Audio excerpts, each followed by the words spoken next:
Assalamualaikum warahmatullahi wabarakatuh. Perkenalkan, nama saya Husnia Karim dari Penyuluhan Pertanian 7A. Di sini saya akan menjelaskan dan memaparkan hasil jawaban saya dari resumen buku Alan B tentang metode penelitian kuantitatif.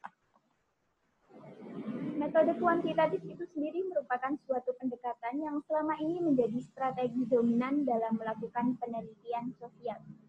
Dalam istilah yang sangat luas, metode kuantitatif untuk melakukan penelitian sosial membutuhkan sebagian pengumpulan data numerik untuk menunjukkan pandangan tentang hubungan antara teori dan penelitian sebagai deduktif dan kecenderungan untuk pendekatan ilmu alam dan atau positivisme pada khususnya. Langkah utama dalam melakukan metode kuantitatif yang pertama yaitu teori. Selanjutnya menentukan hipotesis. Selanjutnya desain penelitian. Selanjutnya rancangan ukuran konsep, pemilihan lokasi, menentukan responden, mengelola instrumen atau mengumpulkan data, mengelola data, menganalisis data, kemudian menemukan temuan atau kesimpulan untuk mendapatkan hasil. Dalam pembahasan kali ini ada beberapa poin-poin. Yang pertama yaitu konsep dalam metode kuantitatif, ukuran dan indikator, uji reliabilitas dan validitas, keasikan utama peneliti kuantitatif, replikasi penelitian, dan yang terakhir kritik dan kekurangan metode kuantitatif. Konsep dalam metode kuantitatif. Konsep adalah blok bangunan teori dan mewakili poin-poin di mana penelitian sosial dilakukan. Dalam penerapannya, konsep yang akan digunakan dalam penelitian kuantitatif itu harus diukur.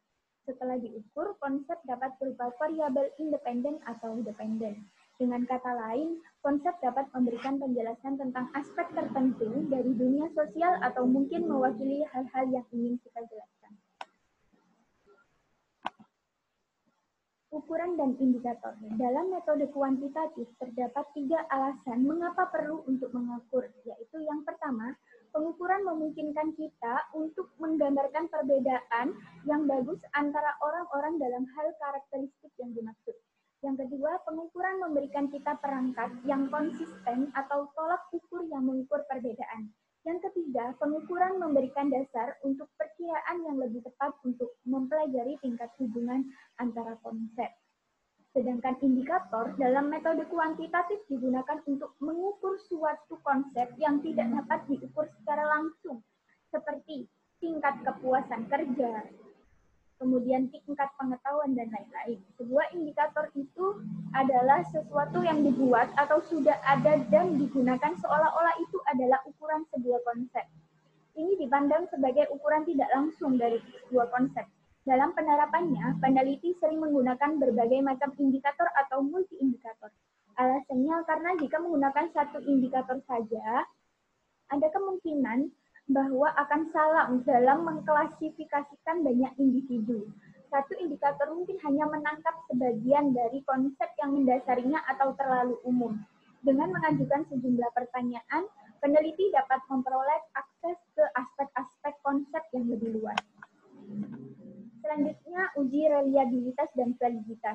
Uji reliabilitas digunakan untuk mengukur bahwa konsep yang ada apakah benar-benar dapat diandalkan. Keandalan pada dasarnya berkaitan dengan konsistensi dalam pengambilan tindakan. Terdapat 3 hal yang penting yang terlibat saat mempertimbangkan apakah suatu ukuran dapat diandalkan atau tidak. Yang pertama yaitu stabilitas, keandalan internal, dan konsistensi antar pengamat. Dari ketiga faktor tidak ada menjadi paling penting karena ketiga faktor tersebut harus ada untuk menjadikan hasil yang didapat benar-benar dapat diandalkan. Uji validitas digunakan untuk mengukur apakah suatu indikator atau kumpulan indikator yang dirancang untuk mengukur suatu konsep benar-benar mengukur konsep tersebut. Beberapa cara untuk menetapkan validitas dieksplorasi dalam teks: validitas wajah, validitas bersamaan, validitas prediksi, membangun validitas, dan validitas konvergensi. Uji reliabilitas dan uji validitas sangat berkaitan. Hubungan dari kedua uji tersebut, jika hasil yang didapat menunjukkan valid, maka sudah dapat dipastikan bahwa hasil yang didapat telah reliable atau reliabilitas atau dapat diandalkan, atau validitas mengandalkan reliabilitas. Namun jika hasil yang didapat sudah reliabilitas, belum tentu hasil tersebut valid. Seperti itu. Selanjutnya yaitu keasikan utama peneliti kuantitatif. Secara garis besar, peneliti yakin menggunakan metode kuantitatif antara lain karena adanya pengukuran. Pengukuran di sini untuk memudahkan dalam menarik suatu kesimpulan melalui uji validitas dan uji reliabilitas terhadap suatu konsep yang diteliti. Dalam penelitian kuantitatif, peneliti biasanya prihatin untuk dapat mengatakan bahwa temuannya dapat digeneralisasikan di luar batas-batas konteks tertentu tempat peneliti itu dilakukan. Jadi jika studi prasangka rasial dilakukan melalui kuesioner dengan sejumlah orang yang menjawab pertanyaan, peneliti sering ingin mengatakan bahwa hasil dapat diterapkan pada individu selain mereka yang merespon dalam studi tersebut.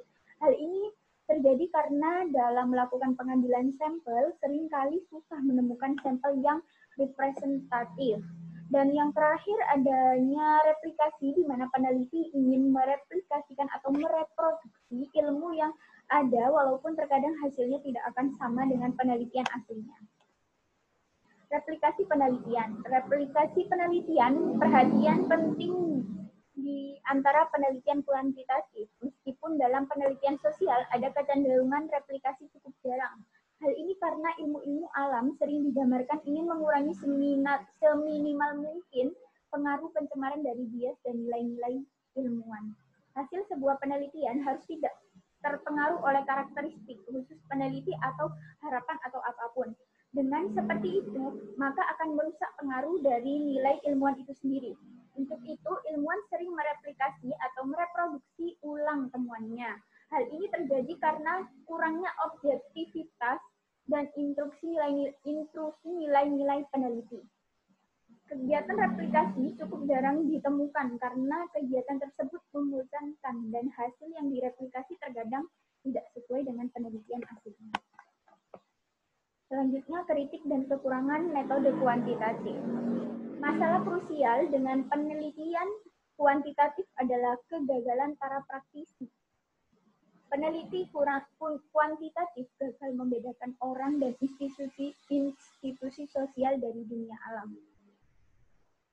Kemudian proses pengukuran memiliki arti dan rasa presisi dan akurasi yang palsu. Mereka ungkapkan diasumsikan daripada nyata. Metode penelitian kuantitatif sangat bergantung pada pemberian instrumen penelitian untuk subjek, seperti wawancara terstruktur dan kuesioner pengisian diri, atau pada situasi pengendalian untuk menentukan efeknya, seperti dalam percobaan. Hal ini menghalangi hubungan antara penelitian dan kehidupan sehari-hari. Analisis hubungan antara variabel menciptakan pandangan statis tentang kehidupan sosial yang independen dari kehidupan masyarakat. Penelitian kuantitatif dipandang membawa ontologi objektivis yang menghidupkan dunia sosial. Adanya prinsip sentra positivisme, bahwa prinsip metode ilmiah dapat dan harus diterapkan pada semua fenomena yang menjadi fokus penyelidikan atau penelitian. Namun pada kenyataannya hal tersebut mengabaikan fakta bahwa orang menafsirkan dunia ini sekitar mereka saja, sedangkan kapasitas untuk refleksi diri ini tidak dapat ditemukan di antara objek-objek ilmu alam. Adanya kesenjangan antara tipe ideal dan praktik aktual. Ini dapat muncul sebagai hasil dari setidaknya dua pertimbangan utama. Pertama, muncul karena kita tidak menulis dan mengajarkan metode penelitian. Tidak dapat menutupi setiap kemungkinan yang dapat muncul dalam proses penelitian sosial. Sehingga kita cenderung memberikan penjelasan tentang proses penelitian yang memanfaatkan fitur-fitur umum saja. Dengan demikian, model proses penelitian kuantitatif harus dianggap secara umum sebagai kecenderungan atau kekurangan, seperti itu. Alasan kedua, mengapa kesenjangan antara tipe ideal dan praktik penelitian aktual dapat muncul adalah karena peneliti tidak mengikuti beberapa praktik yang direkomendasikan. Banyak peneliti sosial yang terkadang tidak menguji validitas dan reliabilitas ukuran yang mereka terapkan. Hal ini dikarenakan banyak waktu dan upaya yang dihabiskan untuk mengartikulasi cara-cara di mana keandalan dan validitas tindakan harus ditentukan. Dan juga hampir pasti karena biaya dan waktu yang mungkin terlibat dalam penelitian kuantitatif tersebut. Peneliti cenderung peduli dengan masalah substantif dan kurang antusias untuk terlibat dalam jenis pekerjaan pengembangan yang akan diperlukan untuk menentukan kualitas pengukuran yang menyeluruh. Terima kasih. Sekian presentasi jawaban dari saya.